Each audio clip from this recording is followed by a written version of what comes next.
మనుషుని ఇచ్చ నుండి ఎప్పుడు ప్రవచనము రాలేదు. మనుషుని ఊహను బట్టి ఎప్పుడు ప్రవచనములు లేవు పరిశుద్ధ గ్రంథములో. దేవుని ఆత్మ వలన వారు పలుకుతున్న ప్రవచనమే సత్యమైన ప్రవచనము.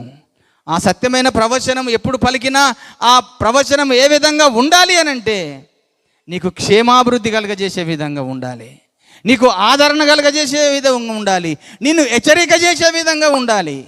దేవుడు తన సంఘమును ఒక వ్యక్తి తప్పు చేసినప్పుడు తప్పును గురించి హెచ్చరిక చేసే విధంగా మాట్లాడతాడు.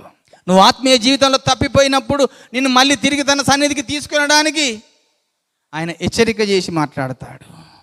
నువ్వు బాగా బాధల్లో నెమ్మది లేక బాధలో కుంగిపోయినప్పుడు, కుమిలిపోయినప్పుడు నీకు ఆదరణ కలిగించే విధంగా దేవుడు ప్రవచనం ద్వారా మాట్లాడతాడు. అలాంటి ప్రవచనాలు నువ్వు మాట్లాడినప్పుడు నువ్వు విని దేవుడు నాతో మాట్లాడాడు అని సంతోషిస్తుంది సంఘము, సరి చేసుకుంటుంది సంఘము.